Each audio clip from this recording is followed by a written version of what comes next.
Well played साहब, आइए पधारिए।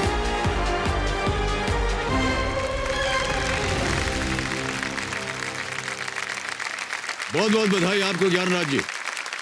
सांसें आपकी ठीक चल रही हैं या नहीं है? हाँ, सांसें हम तो बहुत उत्तेजित हो गए हैं, हमारी जो सांस जो है वो रुक गई है। तो देवियों समझो, मेरे सामने इस नए दौर के पहले हफ्ते के पहले खिलाड़ी हॉट सीट पर आ चुके हैं। ये एक बहुत ही यंग साइंस टीचर हैं, उनका नाम है ज्ञानराज। ये नगड़ी झारखंड में बच्चों को नए नए रोमांचक तरीकों से शिक्षित करते हैं। ज्ञानराज जी, हमें बताइए, ये जो आप शिक्षा देते हैं बच्चों को, ये किस तरह की शिक्षा होती है? मैं बच्चों को कोई नॉर्मल चीज़ों नहीं सिखाता, मैं बच्चों को कुछ अलग ही सिखाता हूँ। बच्चे जो हैं रोबोटिक्स और ड्रोन, कुछ ऐसे टर्म्स हैं जो यूजुअली किसी स्कूल में बच्चों को नहीं सिखाया जाता है। लेकिन झारखंड जैसे राज्य में, नगरी जैसे गाँव में बच्चे जो हैं रोबोटिक्स पे वर्क करते हैं, ड्रोन पर वर्क करते हैं। सुनने में थोड़ा असंभव सा लगेगा, लेकिन मेरे प्रयास से यह संभव है। इसके बारे में हम लोग विस्तार में बात करेंगे ज्ञानराज जी। अभी तो हम चाहते हैं कि जल्दी से जल्दी खेल की शुरुआत हो। ओके, तो आप अपने साथ अपने कंपेनियन के रूप में किन्हें लाएं, पहले तो ये बताइए। सर, कंपेनियन के रूप में मेरी सिस्टर आई हुई है। मेरी सिस्टर का नाम है डॉक्टर ज्ञान ज्योति। प्रणाम करता हूं आपको और स्वागत आपका हमारे इस कार्यक्रम में। और मेरी सिस्टर के साथ मेरी मम्मी भी आई हैं। आपकी माता जी भी आई हो, उनको भी प्रणाम करता हूं माता जी, और बहुत बहुत स्वागत आपका। इतने सारे ज्ञान हैं आपके परिवार में। ऑलराइट, हमने एक वीडियो क्लिप बनाया हुआ आपके ऊपर। Can we see the video clip please?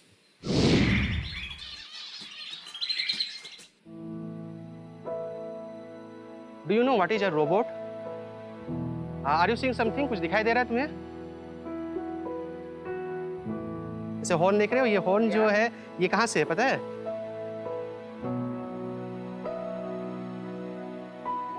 हम लोग इस टाइप से लरी बल्ब दिवाली में अपने घरों में लगाए होंगे, ठीक है? बता सकते हो उसमें और इसमें क्या डिफरेंस है? तो आप लोगों में से कौन कौन इसरो जाना चाहते हैं? Please raise your hand.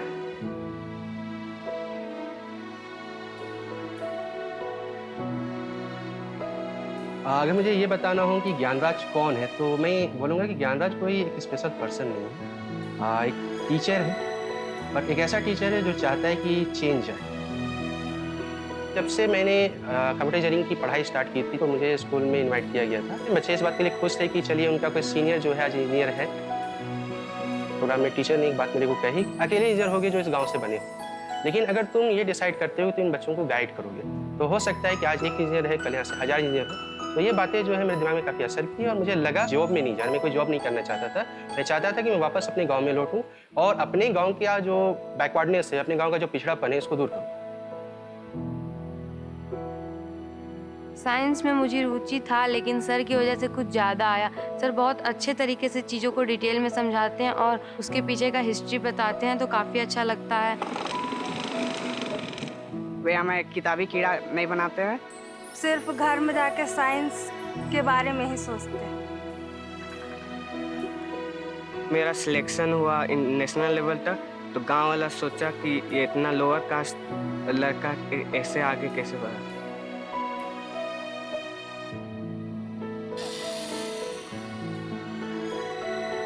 तो यहाँ पे तुम लोगों को दिखाई दे रहा है कैमरा लगा हुआ है। इस कैमरा से क्या है कि जो भी चीजें शूट कर रहा है यहाँ पे मोबाइल में कैप्चर होता जा रहा है। बच्चे जो है पतंग से ज्यादा तो ड्रोन उड़ा रहे हैं। इनके पढ़ाई की वजह से मेरी बच्ची अभी इंस्पायर अवार्ड में 10,000 रुपया इनको मिला था मेरी बच्ची को। उनको बहुत खुशी हुआ था सुन के। मैं चाहूँगा कि जब मैं केबीसी में आऊँ तो मैं अमिताभ बच्चन जी की सहायता से अपनी जो आइडियोलॉजी, अपनी जो सोच है, उसे मैं पूरे भारत तक पहुँचाऊँ।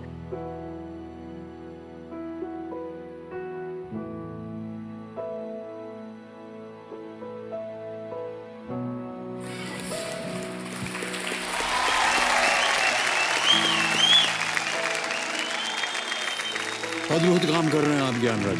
Thank you sir. और बहुत ज़्यादा प्रशंसा के आप योग्य हैं और हमें बड़ा गर्व हो रहा है सही में। कितना कुछ आपने अपने बच्चों को सिखाया है, और वो भी ऐसे गांव में जहां बच्चों को शायद इस बात का ध्यान ही नहीं था कि साइंस का इन्वेंशन, रोबोट्स हो, ड्रोन्स हो इनके बारे में? सर अभी आप जिन बच्चों को यहाँ पर टीवी में देख रहे हैं या इनका अभी इंट्रोडक्शन में वीडियो दिखाया गया, ये ऐसे बच्चे हैं जो कभी गांव से बाहर नहीं गए थे, लेकिन आज ये बच्चे जो हैं भारत की राजधानी दिल्ली में आकर अपनी प्रतिभा का लोहा मनवा रहे हैं। ये बच्चे जो हैं नेशनल इंटरनेशनल कॉम्पिटिशन में पार्टिसिपेट भी करते हैं और प्राइज भी जीतते हैं। ये वो बच्चे हैं जिसको कहा जाता है कि कभी प्रेयर असेंबली में बोलना होता था तो बोलने में घबराते थे, लेकिन एक्चुअली ये टीवी में इंटरव्यू भी देते हैं। जैसे है कि मैं खुद एक कंप्यूटर इंजीनियर हूँ और जब कंप्यूटर इंजीनियर होता है तो वो सॉफ्टवेयर कंपनी में वर्क करता है। मैं भी चाहता तो मैं भी किसी प्रकार का कॉर्पोरेट लाइफ में जा सकता था, लेकिन मैंने जो सोचा कि नहीं मुझे 9 to 5 का जॉब नहीं करना है। बड़े कंपनीज में आपके पास ऑफर आए, आप वहाँ गए? मैंने ना कर दिया क्योंकि मैं चाहता था कि मैं अपने गाँव को आगे बढ़ाऊँ और मुझे अच्छा लगता है कि जब मेरे बच्चे इस प्रकार से प्राइज जीतते हैं, पुरस्कार जीतते हैं, यहाँ सम्मानित होते हैं, ये बहुत खुशी मिलती है।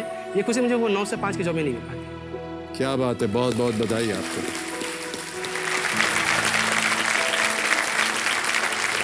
कैसे आपके मन में आया और किस तरह आपने परिचय दिया कि ये ड्रोन क्या होता है, रोबोटिक्स क्या होती है, अपने बच्चों को कैसे समझाया आपने? जब मैं वापस गांव में आया तो पहला काम जो था वो था कि बच्चों के अंदर ये कॉन्फिडेंस पैदा करना कि वो भी कुछ कर सकते हैं।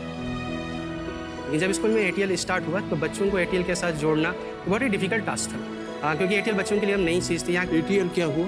ATL का फुल फॉर्म है अटल टिंकरिंग लैब। ये जो है भारत के प्रधानमंत्री नरेंद्र मोदी के द्वारा स्कूली बच्चों में वैज्ञानिक सोच विकसित करने की एक पहल है और कहा जाए कि ATL की मदद से उन्होंने हमारे पूर्व प्रधानमंत्री अटल बिहारी वाजपेयी को श्रद्धांजलि दी। बिल्कुल सर। तो जब ATL की शुरुआत हमारे गांव में हुई तो शुरुआत जो थी वो काफ़ी स्ट्रगलिंग थी मेरे लिए भी, बच्चों को इस चीज़ के लिए तैयार करना। सबसे ज़्यादा प्रॉब्लम था पेरेंट्स के साथ। जब मैं पेरेंट्स को ये बताता था कि मैं बच्चों को रोबोटिक्स में सिखाने जा रहा हूँ, ड्रोन मेकिंग सिखाने जा रहा हूँ, आर्टिफिशियल इंटेलिजेंस सिखाने जा रहा हूँ, तो उनका कहना था, उनका रिएक्शन ऐसा था कि बच्चे ये सीख कर करेंगे क्या? बच्चे जो हैं किताब पढ़ ले, डिग्री हासिल कर ले, शादी कर ले, बस काम खत्म। लेकिन आपने देखा जब आपने बच्चों से पूछा कि आप में से कौन इसरो जाना चाहता है, सब के सब ने अपना हाथ उठाया। ये बहुत बड़ी बात कि अभी से वो सोच रहे हैं कि वहां जाएंगे, इतनी बड़ी संस्था में साथ करके काम करेंगे। तो आपके जितने भी विद्यार्थी हैं उनमें से कोई पहुंचा है क्या इसरो? हाँ सर, अभी ATL में हम लोग बच्चों को प्रयास करते हैं कि वो बहुत से नेशनल इंटरनेशनल कंपटीशन में पार्टिसिपेट करें।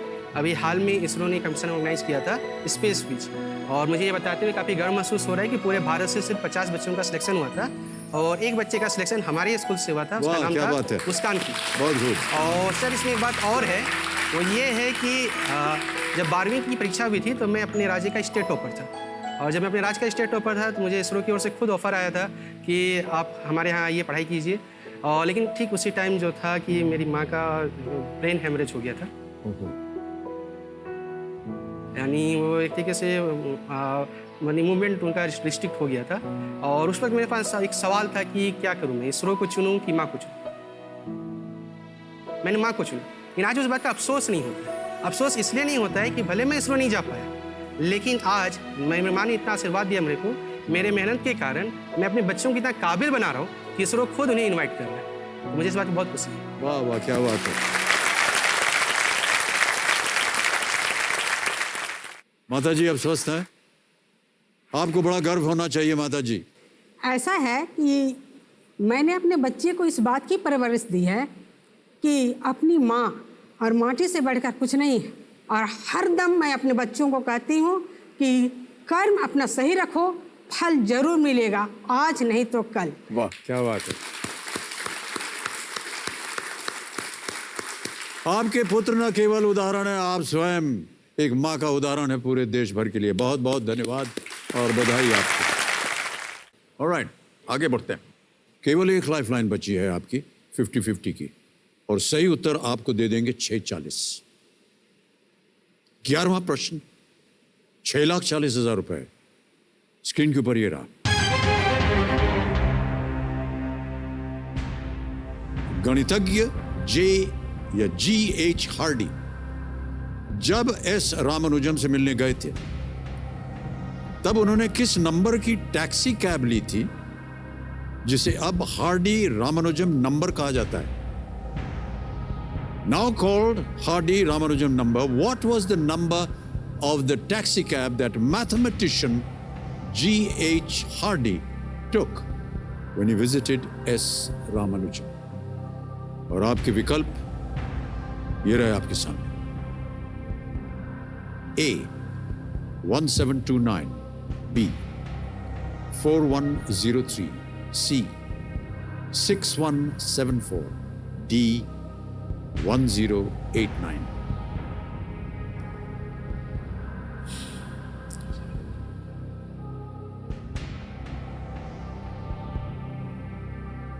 क्या आ रहा है आपके मन के अंदर? रामानुजन को मैं फॉलो भी करता हूँ, उन पर एक मूवी भी आई है और फिल्म मैंने देखी भी है, बच्चों को दिखाई भी है। पर्टिकुलरली है कि टैक्सी नंबर के बारे में ज़्यादा ध्यान है। 6 पर मेरा है, वो नंबर 6 से स्टार्ट होता है। ये मेरे दिमाग में तो है, लेकिन मैं कंफर्म्ड नहीं हूँ कि ये 6 से ही स्टार्ट होता है। तो मैं अपना लास्ट लाइफ लाइन यूज़ करना चाहूँगा, 50-50। आखिरी लाइफलाइन। कबीर महाशय ज्ञानराज जी कह रहे हैं कि वो अपनी आखिरी लाइफलाइन 50-50 इस्तेमाल करेंगे। सबसे पहले उन्हें अंकित कीजिए। 50-50 अंकित हो गया है और 2 गलत विकल्प मिटा दीजिए। सी गायब हो गया, डी गायब हो गया। बचा है A 1729, B 4103। एक सही, एक गलत। सही देगा आपको 640। खेलिएगा जरूर इस प्रश्न को, क्योंकि आप कुछ खोएंगे नहीं। तो जो सोच रहा था तो चला गया। तो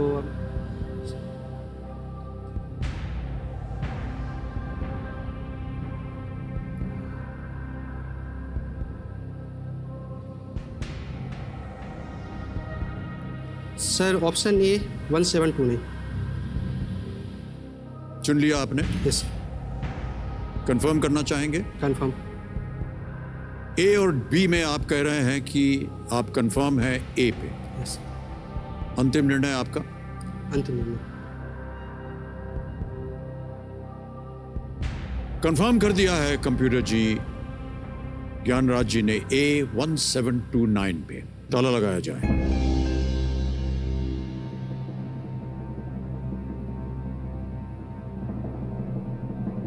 क्या वजह है कि आपने चुना 172? 179 एक इंटरेस्टिंग नंबर लग रहा है मेरे को। ऐसा क्यों है? ध्यान में तो नहीं आ रहा है, लेकिन थोड़ा इंटरेस्टिंग है। क्या इंटरेस्टिंग है इस नंबर? पता नहीं, नंबर इंटरेस्टिंग लग रहा है।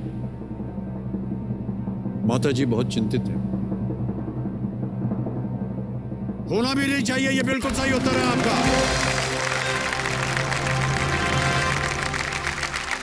6,40,000 रुपए की विजेता आप बन गए हैं। इस नंबर को हार्डी रामानुजम इसलिए कहा जाता है क्योंकि रामानुजम से बात करते समय हार्डी ने इस संख्या का वर्णन एक डल नंबर के रूप में किया था। डल। रामानुजम ने बताया कि 1729 वास्तव में बहुत ही दिलचस्प संख्या है, क्योंकि यह सबसे छोटी संख्या है जिसे 2 अलग अलग तरीकों से 2 घनों में या घनों के योग के रूप में व्यक्त किया जा सकता है। कैसे? 9 cube plus 1729 is equal to 1 cube plus 12 cube is equal to 9 cube Plus plus 10 10 cube। कैसे? देखिए, उन्होंने सोचा तो ये। ध्यान में आ रहा था कि 9 का क्यूब 729 होता है। जी जी, इसलिए मैं बोल रहा था कि नंबर मेरे को इंटरेस्टिंग लग रहा है। हाँ, देखिए, बहुत बहुत बधाई आपको भाई साहब। 6,40,000 रुपए आपने जीत लिए हैं।